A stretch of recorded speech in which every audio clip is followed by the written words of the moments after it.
Chapter number 5, Fraction. 1/2 and 2/4 answer are same. Do you know? तुम्हाला वाटलं आहे का 1/2 आणि 2/4 दिसायला वेगळे आहेत, पण ॲन्सर कसे येतात? सेम आहेत. डोंट वरी, आज आपण हे एकदम सिंपल आणि रिअल लाईफ एक्झाम्पलने समजून घेणार आहोत. पहिलं एक्झाम्पल घेऊन सर्वात आपण बेसिक समजून घेऊ. इक्विव्हॅलेंट फ्रॅक्शन म्हणजे काय? इक्विव्हॅलेंट फ्रॅक्शन म्हणजे काय? जी फ्रॅक्शन आहे तिची व्हॅल्यू कशी असते? सेम. व्हॅल्यू काय? सेम असते, बट रिप्रेझेंटेशन वेगळी असते. ते कसं काय? 1/2 आणि 2/4 हे दिसायला कसं आहे? वेगवेगळं आहे. 1/2 आणि 2/4, पण हे कसे व्हॅल्यू कशी असते त्यांची? सेम असते, पण दिसायला कशी आहे? ते वेगवेगळे आहे. तर सिंपल लँग्वेजमध्ये आपण समजून घ्यायचं, दिसायला कसे आहे? वेगळे आहे. हे कसे आहे? दिसायला वेगळे, पण मीनिंग सेम आहेत. मीनिंग काय? सेम. मीनिंग सेम कसं आहे? हे कन्सिडर सबली ते फ्रॅक्शन इझी होतं. तर ते कसं आहे? चला आपण एक एक्झाम्पल घेऊ. समजा तुमच्या घरी एक भाकरी आहे. आपण इथे एक भाकरी ड्रॉ केली आणि 2 लोक आहेत. किती आहे? 2 लोक, म्हणजे 2 पीपल आहे. 2 पीपल आहे. भाकरी 2 इक्वल पार्ट्समध्ये आपण डिवाईड केली. त्याला काय केलं आपण? 2 इक्वल पार्ट्समध्ये डिवाईड केली. Each person get half. Each person gets half. सगळ्यांना अर्धी अर्धी मिळाली आहे ना. पण म्हणजे काय झालं? प्रत्येकाला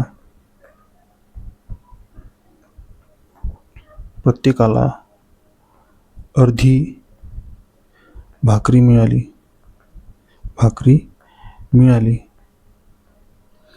आता इमेजिन करू, तीच भाकरी आपण तीच भाकरीला तुम्ही 4 पार्टमध्ये डिवाईड केली.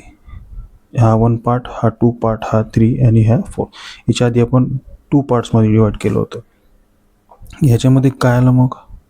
आता डिवाईड केले आणि त्यामधले 2 पार्ट दिले.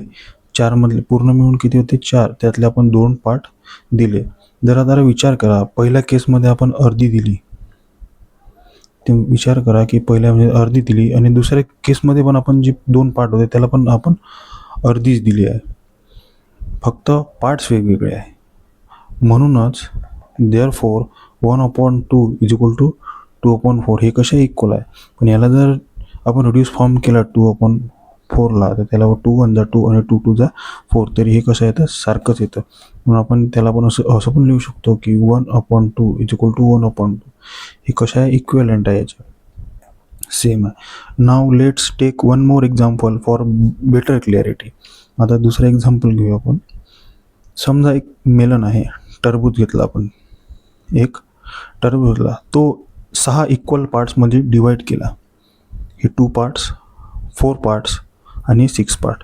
आपण याला नंबरिंग देऊ 1 2 3 4 5 आणि 6. 6 पार्टमध्ये आपण याला डिवाईड केलं आणि 3 पार्ट घेऊन घेतले. त्यामधले 1 2 आणि 3 पार्ट घेऊन घेतले.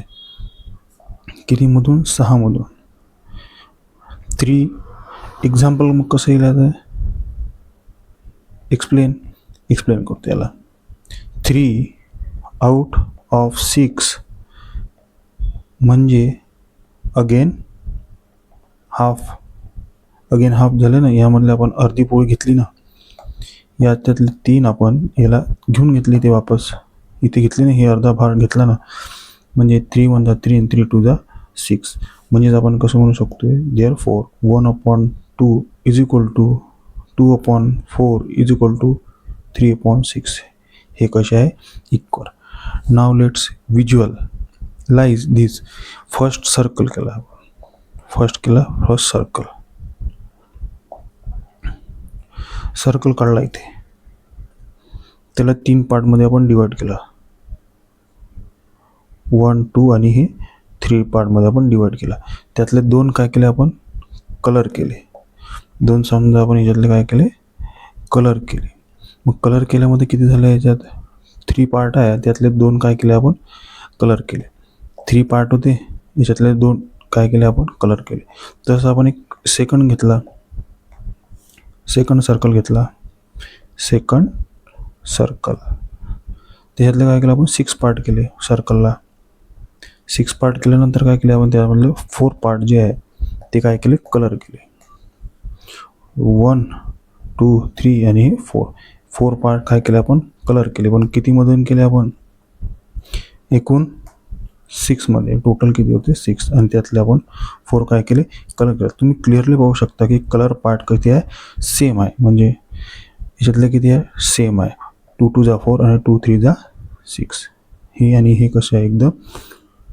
therefore 2/3 आपण याला असं लिहू शकतो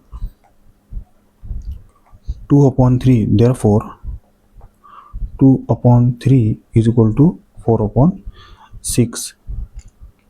नाव आता आपण सगळ्यांना इम्पॉर्टंट बघूया. रूल काय आहे, if we multiply numerator and denominator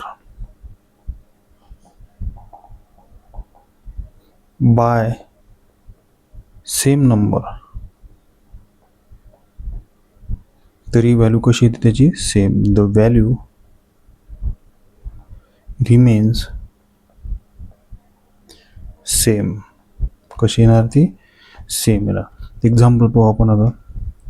example 2/3 multiply by न्यूमरेटरला आपण आणि डिनॉमिनेटरला आपण सेम यानेच करणार आहोत. सेम इन नंबरनी मल्टिप्लाय करणार आहोत. 2नी जर मल्टिप्लाय केलं आपण दोन्ही याला, 2 2 जा 4 आणि 3 2 जा 6, म्हणजे 4/6. आपण फक्त पार्ट्स चेंज केले, व्हॅल्यू नाही. Same logic work from divide also. मग आपण इथे एक व्हॅल्यू घेतली 6 डिवाइड बाय 15. 15ला केलं आपण सेम याने केलं, वरती 2 घेतला तर आपण खाली 3 केलं. 3 सेम नंबर निघाला. 3 2 जा 6 आणि 3 5 जा 15. Divide by same number still same value म्हणजे equivalent fraction. Divide by same number still same value म्हणजेच equivalent fraction.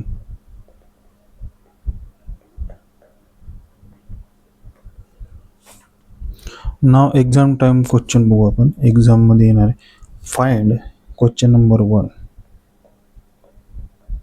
Find equivalent fraction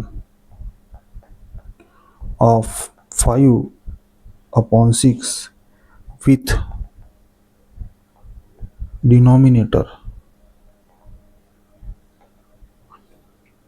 30. मग 6 मल्टिप्लाय बाय 5. 6ने जर मल्टिप्लाय केला आपण 5ला तर किती उत्तर येते 30ला, म्हणजे denominator numerator multiply by 5. Numerator आपण केलं तर काय ना 5/6 इज इक्वल टू 5 6 जा 30 आणि 6 जा 30. 5 5 जा पाहिजे, 5 5 जा सॉरी 5 5 जा 25. 5 5 जा 25 आणि 5 6 जा 30. 5 6 जा 30. सेम ट्रिक लक्षात ठेवा. वर आणि खाली, वरती आणि खाली सेम नंबरनी मल्टिप्लाय किंवा डिवाईड केलं ॲन्सर तेच मिळते. ॲन्सर काय राहते? तेच मिळते. मग आपण एक रिव्हिजन घेऊ. आपण आधी काय पाहिलं होतं? Equivalent fraction. इक्विव्हॅलंट फ्रॅक्शनमध्ये काय? Same value. त्याच्यात same value multiply by same number, multiply by same number तेच उत्तर येते. आणि मग डिवाइड सेम नंबर, एक्झाम्पल तेच येते. थँक्यू.